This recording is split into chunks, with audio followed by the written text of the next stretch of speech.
mungkin kakak bisa membantu saya untuk berkonseling pada kakak tentang masalah yang saya alami ini. Oke, kakak mau konseling ya. Iya. Sebelum konseling saya kasih form dulu ya kak ya, untuk kakak isi supaya saya bisa tahu gambarannya. Ya baik.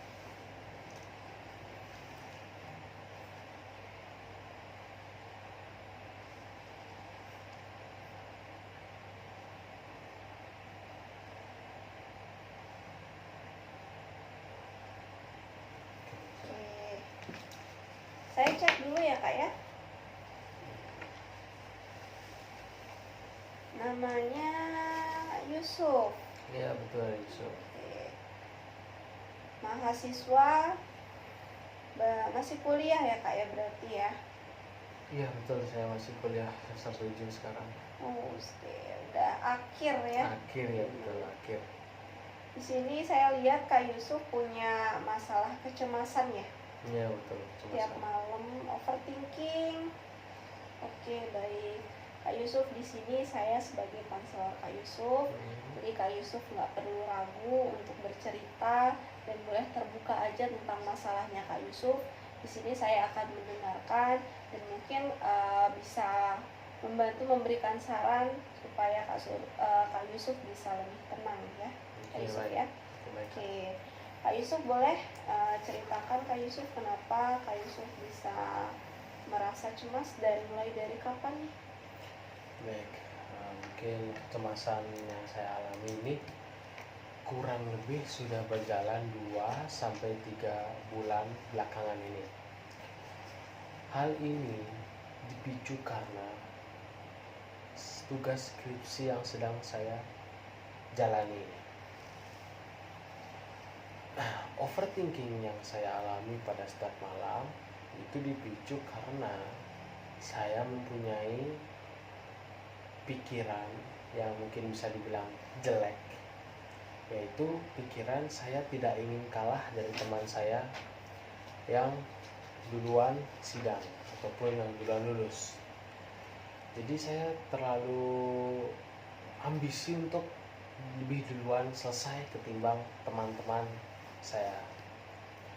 Ya saya tahu mungkin ini sebuah prinsip yang buruk, tapi jujur hal ini memang tidak bisa atau susah saya hilangkan karena setiap saya mendengar atau melihat teman saya kabar sidang, itu saya langsung was-was kepikiran karena saya belum mencapai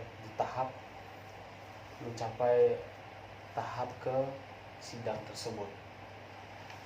Setiap malam saya selalu gelisah, saya selalu kepikiran tentang hal-hal yang berbau atau yang berhubungan tentang skripsi ini.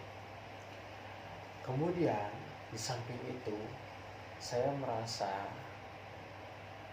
ada pikiran overthinking tentang kehidupan masa depan. Bagaimana nanti saya setelah lulus mendapatkan kerjaan di mana, terus bagaimana cara membahagiakan orang tua dan lain sebagainya. Efek dari overthinking tersebut menurut saya efeknya cukup membuat saya lelah ya, karena jujur menguras batin, pikiran dan perasaan. Karena pada saat malam hari itu di saat tidur saya tiba-tiba kebangun karena overthinking tersebut ada di dalam pikiran saya yang mungkin otomatis itu membuat saya terbangun dan membuat saya gelisah dan tidak enak. Kemudian efek lainnya yaitu dada saya terasa jantungnya lebih cepat berdebar deg-deg gitu. Nah, hal ini memicu energi saya otomatis cepat habis dan membuat saya lemas. Overthinking inilah yang mungkin sangat-sangat membuat saya sampai saat ini untuk memutuskan untuk datang kepada kakak untuk mohon bantuan, mohon masukannya, bagaimana cara untuk mengurangi efek memikirkan overthinking yang berlebihan seperti ini. Ya mungkin itu yang dapat saya sampaikan. Saya mohon bantuan dari saya. Oke, baik. Di sini terima kasih ya sebelumnya Kak Yusuf sudah mau bercerita panjang tentang masalah Kak Yusuf ke saya ya. Ya. Boleh minum dulu Kak Yusuf? Ya. Minum dulu Kak.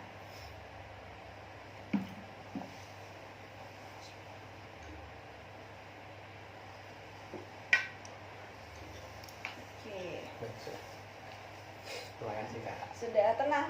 Sudah hilang batuknya? Ya sudah agak mendingan. Baik, kita lanjut Kak. Tadi ya kita makasih Kak Yusuf karena udah mau cerita panjang tentang masalah Kak Yusuf. Di sini saya lihat wajar ya Kak Yusuf ya merasa seperti itu karena Kak Yusuf adalah mahasiswa akhir saat ini. Jadi banyak beban yang terlintas mulai dari skripsi, perasaan tidak mau tertinggal dari teman-teman, terus juga merasa overthinking terhadap masa depan. Dan dari yang Kak Yusuf ceritakan di sini sudah berefek ya terhadap kesehatan Kak Yusuf ya. Udah berefek juga dengan jam tidurnya Kak Yusuf, merasa gelisah, merasa lelah, dan selalu kebangun ya, merasa deg-degan. Oke. Di sini Kak Yusuf sudah pernah mencoba untuk mengurangi perasaan atau pikiran-pikiran itu nggak Kak Yusuf? Tentu saja saya sudah melakukan berbagai cara, namun setiap yang cara saya lakukan itu dapat mengurangi tapi hanya bersifat sementara. Sebagai contoh, saya biasanya itu mengurangi overthinking itu pada saat hari-hari biasa seperti pagi hari, siang hari maupun sore hari ataupun malam hari namun tidak terlalu larut. Saya biasanya itu ada kebiasaan healing sama teman, keluar ke pantai, nongkrong, keluar sama pasangan, main game. Hal-hal tersebut sudah saya lakukan, namun lagi dan lagi hal itu hanya bersifat sementara karena saya merasa overthinking itu akan muncul ketika saya tidak ada kegiatan apapun. Contoh pada malam hari itu sebenarnya hal untuk tidur. Nah, di sanalah waktu overthinking tersebut muncul. Nah, jadi hal-hal yang tadi saya lakukan sudah mengurangi tetapi hanya bersifat sementara. Oke. Kak Yusuf sudah mencoba semaksimal mungkin ya, untuk menghilangkan perasaan itu, tapi ternyata hanya bertahan sebentar aja. Dan ketika Kak Yusuf gak ada kegiatan, nah itu malah membuat Kak Yusuf kepikiran lagi gitu. Kak Yusuf sudah mencoba untuk menulis masalah-masalah Kak Yusuf di buku mungkin. Untuk menulis mungkin saya tidak pernah, namun yang saya lakukan biasanya itu curhat kepada pasangan saya sendiri maupun orang tua saya. Namun untuk orang tua mungkin saya tidak bisa terlalu bebas berbicara karena nggak tahu ya, karena saya mungkin orang bukan tipe yang suka cerita belak-belakan, karena jika saya cerita membuat beban pikiran orang tua juga. Jadi saya melampiaskan atau curhat kepada pasangan saya. Dan untuk pada teman saya sangat-sangat tidak pernah. Oke. Berarti Kak Yusuf di sini koneksinya lebih ke pasangan ya Kak Yusuf ya. Ceritanya lebih ke pasangan. Kenapa?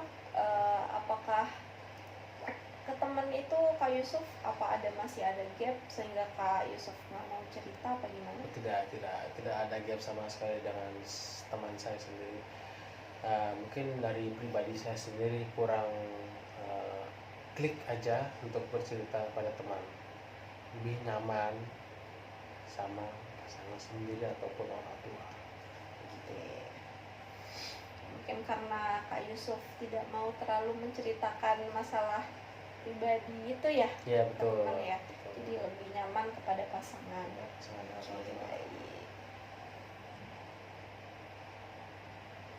Di sini saya udah menemukan lah ya benang merahnya dari Kak Yusuf, apa yang buat Kak Yusuf kepikiran gitu.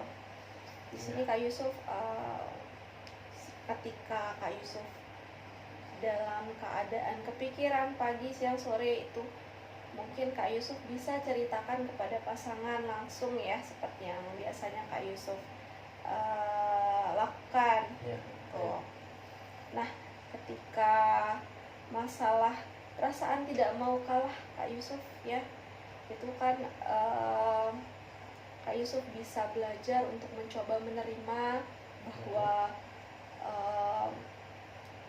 semua orang itu berproses Kak Yusuf ya, nggak bisa semuanya disamarata. Kalau misalnya temannya Kak Yusuf mungkin sudah selesai, Kak Yusuf juga harus selesai gitu. Nah, pikiran-pikiran itu sebenarnya yang membuat Kak Yusuf semakin kepikiran. Untuk mengurangi hal itu, mungkin Kak Yusuf bisa mencoba untuk fokus ke diri Kak Yusuf sendiri, fokus ke diri kakak sendiri. Kalau misalnya semua itu berproses dan Kak Yusuf bisa fokus dengan tujuan Kak Yusuf ya, bisa fokus ke tujuannya Kak Yusuf bisa mulai merencanakan skripsinya dari yang terkecil gitu ya. Dari yang terkecil mungkin Kak Yusuf sudah pernah menyelesaikan bab-bab skripsi sebelumnya. Alhamdulillah saya sudah menyelesaikan bab skripsi sampai saat ini mencapai bab 3. Kurang mungkin lagi bab 4, kurang lagi 1 bab. Kurang lagi 1 bab. Iya, wow, betul. itu pencapaian yang bagus Kak Yusuf loh. Itu pencapaian yang bagus. Kak Yusuf sudah sampai bab 3, berarti Kak Yusuf sudah berusaha dengan baik, sudah sampai sejauh itu. Benar bukan? Ya, betul. Iya. Betul. Berarti Kak Yusuf bisa saja menyelesaikan bab selanjutnya. Nah, kalau misalnya Kak Yusuf fokus dengan diri kakak sendiri, mungkin bab itu, skripsi itu akan segera selesai. Benar juga. Ya, Kak Yusuf bisa mulai fokus saja ke diri kakak sendiri gitu. Baik. Apa kakak masih ada merasa kurang baik atau apa yang masih kepikiran di pikiran kakak? Untuk masa kurang baik itu mungkin bagaimana cara pada saat overthinking tersebut, khususnya pada malam hari, untuk ya meredakan lah, untuk mengurangi lah. Mohon saran dan bantuan dari kakak untuk ya overthinking pada malam hari tersebut khususnya. Oke. Yang paling susah kakak hindari itu malam hari ya, Iya, karena kan betul. kakak nggak ada kegiatan apa-apa ya. Oke, mungkin saya bisa memberitahu Kak Yusuf, bisa kakak mulai dengan mencoba meditasi, mindfulness. Itu kakak bisa coba. Saya kasih tahu ya Kak ya. Ketika itu kakak bisa tidur berbaring. Di situ kakak bisa tarik nafas selama 4 detik, lalu buang nafas selama 4 detik, terus tunggu 5 menitan. Nah, itu kakak bisa ulangi lagi. Kakak kalau misalnya masih merasa terganggu dengan pikiran-pikiran itu, kakak bisa kosongin pikiran dan dicoba lagi ya. Kalau tidak bisa juga nih Kak Yusuf, kakak bisa coba dengan journaling. Kakak bisa mencoba menulis hal-hal, pikiran-pikiran negatif yang ada di pikirannya kakak. Kakak tulis di kertas, kakak tulis di buku, lalu kakak bisa pikirkan bahwa saya nih bisa loh gitu, saya nih bisa loh gitu. Ini pikiran-pikiran negatif ini kakak bisa pecahkan, bisa kakak ubah pikirannya menjadi afirmasi yang positif. Misalnya kakak, aduh aku takut ketinggalan teman-teman gitu, kakak bisa ubah jadi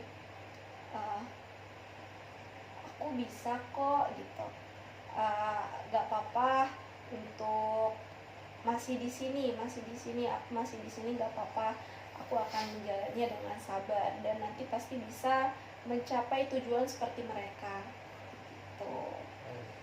Begitu Kak Yusuf. Gimana menurut Kak Yusuf?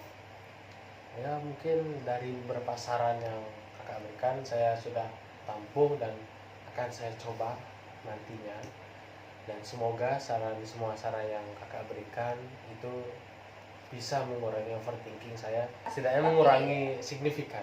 Iya, itu bisa mengurangi. Nanti Kak Yusuf kalau masih ada pikiran-pikiran yang negatif, bisa berkunjung ke saya ya Kak ya, lagi atau mungkin bisa lewat chat konsultasi. Boleh banget Kak Yusuf ya, nanti bisa chat aja saya mungkin bisa bantu lagi untuk Kak Yusuf supaya bisa lebih baik, atau mungkin saran-saran tadi kurang efisien untuk Kak Yusuf bisa ceritakan gitu. Oke.